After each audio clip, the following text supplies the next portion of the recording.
Welcome to the Deep Dive. This deep dive is fueled by all those great insights you can find on rockingultra.com. It's a fantastic blog, totally dedicated to everything running, especially for those of you out there, looking to conquer ultramarathons. Think of us as your AI running buddies, sort of distilling all that wisdom from their amazing articles. And today, we'll be pulling out the best nuggets from their posts about Jan Frodeno. Ah, Jan Frodeno. The name's practically synonymous with triathlon excellence. It really is. But today, we're going beyond just listing his achievements. We're taking a deep dive into what makes this guy tick, how he approaches training and competition, and maybe even glean some insights that we can apply to our own running journeys, ready to get inside the mind of a champion. Absolutely. RockingUltra.com has some fascinating articles that really shed light on Frodeno's approach. I think you'll be surprised by what we uncover. Okay, so for anyone who needs a quick refresher, Jan Frodeno, he's an Olympic gold medalist, three-time Ironman world champion, and former Ironman world record holder. I mean, we're dealing with a serious legend here. But what rockingultra.com really emphasizes is that his success, it isn't just about physical prowess. They talk about this Frodeno philosophy, his holistic approach to training and competition. Yes, and it all starts with his almost fanatical attention to detail. RockingUltra.com calls it an obsession with preparation. They have this one article where they describe how Frodeno uses data analysis to track every single aspect of his training, from power output on the bike to sleep quality. He even analyzes wind conditions on his planned race route months in advance. Wait, really? He analyzes the wind months before a race. That's next level. Exactly. And it perfectly illustrates his famous quote, which RockingUltra.com highlights: "Excellence is in the details. He leaves no stone unturned." They even have this anecdote about how he spent weeks researching and testing different bike helmet designs, all to find the most aerodynamic one. Wow, so it's not just about raw talent for him. It's about this relentless pursuit of optimization. Precisely. And this attention to detail extends to his mental game as well. RockingUltra.com dedicates an entire article to his mantra: control the controllables. They explain how during races, he doesn't get distracted by what other competitors are doing. He focuses on his own pace, his nutrition, his mental state. He shuts out the noise and runs his own race. Literally. That's such a powerful concept, and I think it's something we can all learn from. I mean, think about it. Your next long run, you've got it planned. It's hot, you're tired, and those doubts start creeping in. What can you control in that moment? Your pace, your hydration, your mental self-talk? Frodeno's approach is all about mastering those small things. I think that's a great point. RockingUltra.com uses this really insightful analogy. They say that while most athletes focus on the big waves, Frodeno is meticulously studying the currents, the tides, the wind.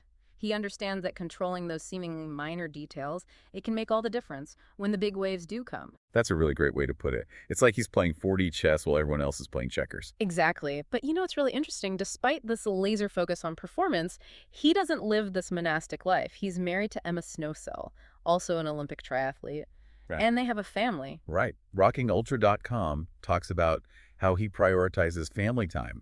They even share this anecdote about how he schedules his toughest training sessions around his family's needs. Yes. It's an important part of his overall philosophy. He believes that balance is essential for long-term success and well-being. And it seems to be working. He's been at the top of his game for over 2 decades, which is practically unheard of in the grueling world of Ironman. Okay, so this is where it gets really interesting. RockingUltra.com dedicates an entire article to Frodeno's transition from Olympic distance triathlons to the world of Ironman. They say it wasn't all smooth sailing. No, it wasn't. He actually faced quite a few setbacks early on. His body wasn't used to the immense distances, the distances of Ironman, and he had to completely overhaul his training regimen. It's amazing to think about the sheer willpower it must take to make that kind of transition, to go from a race that lasts a couple of hours to one that can take all day. It's mind-boggling. Well, according to RockingUltra.com, that's where the controllables mindset really kicked in. He didn't dwell on the setbacks. He viewed them as opportunities to learn and to adapt. He embraced the challenge of pushing his body and mind to new limits. And eventually, he not only adapted, he thrived. It makes you wonder, what else is possible if we apply that same level of focus and determination to our own running goals?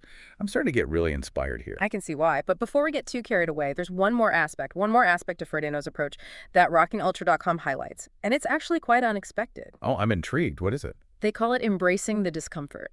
They say Frodeno actively seeks out challenges and discomfort in his training because he believes it makes him mentally tougher. So he's not afraid to push himself to the point where it actually feels uncomfortable. Not at all. He sees it as a necessary part of growth. It's almost like he's intentionally exposing himself to the things most athletes try to avoid, building up a mental callus, if you will. Wow, that's a pretty radical approach, but I can see how it would pay off, especially in a sport like Ironman, where you're constantly pushing your limits. Exactly. And it goes back to that whole idea of controlling the controllables.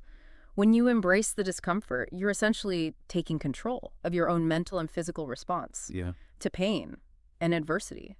You're no longer a victim of it. You're the master of it. That's a powerful takeaway. And if you're curious to read more about this fascinating side of Frodeno, or about any aspect of running, really, head over to rockingultra.com. They have tons of articles, and they even have books on Amazon. Absolutely. Whether you're a seasoned marathoner or just starting out, they've got something for everyone. Welcome back to our deep dive into the world of Jan Frodeno. Before we went a little meta there, we were talking about his incredible mental toughness and how he actively embraces discomfort. It's pretty amazing, isn't it? It's very easy to thrive on pushing those boundaries. Yeah.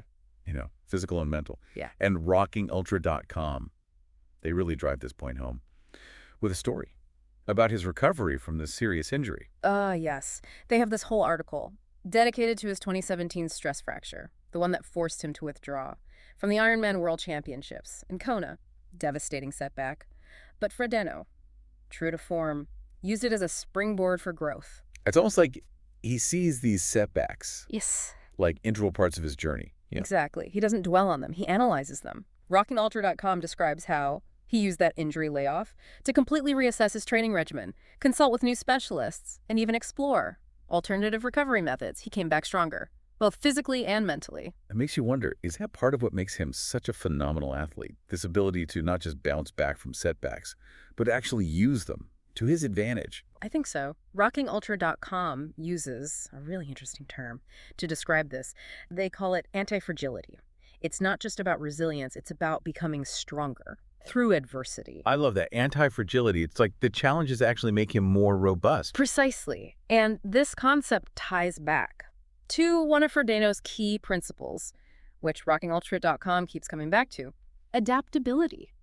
They argue that in the world of endurance sports, things rarely go exactly according to plan. You're dealing with unpredictable weather, unexpected fatigue, a whole host of other variables. That's so true. I can't tell you how many times my perfectly planned long run has been completely derailed by a sudden downpour or like a random muscle cramp. Right, and that's where adaptability comes in. It's not about having this rigid plan. It's about being able to adjust, improvise, and to find solutions on the fly. It sounds like for Frodeno, adaptability is as much mental skill as it is a physical one. Absolutely. And that's a really important insight. When things go wrong, it's easy to get discouraged, to lose motivation, and to just, throw in the towel. You know, I'm starting to see a pattern here.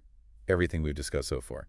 His attention to detail, his focus on controllables, his anti-fragility, it all seems to point back to this overarching philosophy of taking ownership. That's a brilliant observation, and it's something that RockingUltra.com touches on as well.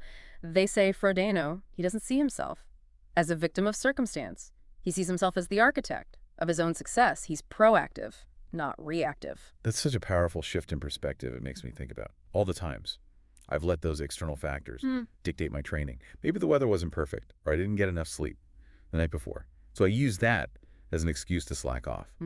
But Frodeno's approach, it challenges me to ask myself, what could I have controlled in those situations? How could I have adapted? That's the beauty of diving deep into the mind of someone like Frodeno. It forces us to re-examine our own assumptions and to consider new ways of approaching our own challenges. And RockingUltra.com, they do an excellent job of presenting these concepts in a way that's both insightful and actionable. Okay, so before we move on to the next part of Frodeno's journey, let's take a quick step back and connect this all to you, our listener. Think about your own goals, your own challenges, especially, if you're training for a marathon or maybe even thinking about an ultra. What are the controllables in your training and in your life? Where can you lean into that adaptability? Write it down. That's it for this part of our deep dive, but don't go anywhere just yet. We've got one more part coming up where we'll explore Jan Frodeno's groundbreaking Sub-7 project and unpack what it means for the future of endurance sports. We're back. For the final part of our deep dive into the world of Jan Frodeno, we've been exploring his philosophy, his training, his amazing ability to overcome setbacks, and it's all thanks to the great insights we get from rockingultra.com.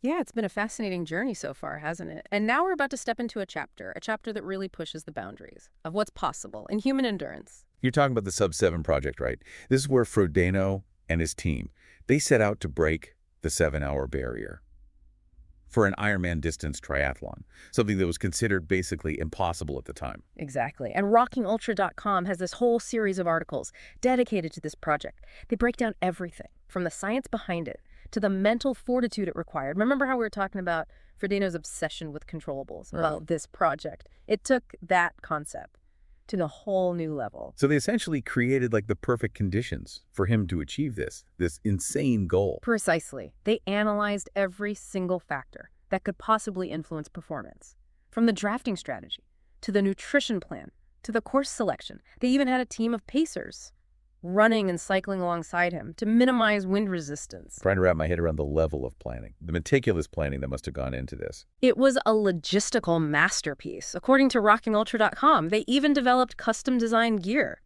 and used cutting-edge technology to track and optimize every single aspect of his performance in real time. End result?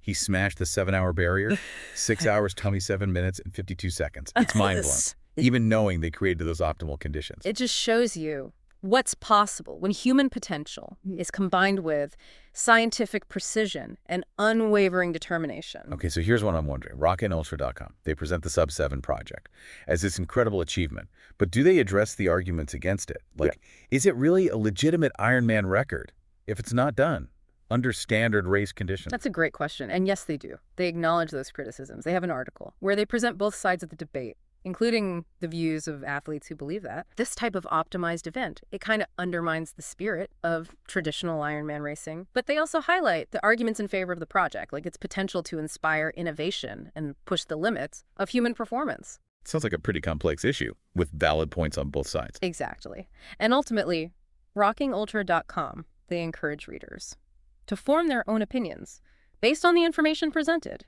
I love that they don't shy away from these kind of controversial topics. It shows they respect their readers' intelligence. Absolutely. And that intellectual honesty, it's one of the things that makes rockingultra.com such a valuable resource. They're not just trying to sell you on a particular point of view. They're presenting you with information and encouraging you to think critically. Which is exactly what we're trying to do here on the deep dive. So as we wrap up this exploration of Jan Frodeno and his incredible career, let's bring it back to you, our listener. Think about the insights we've uncovered today.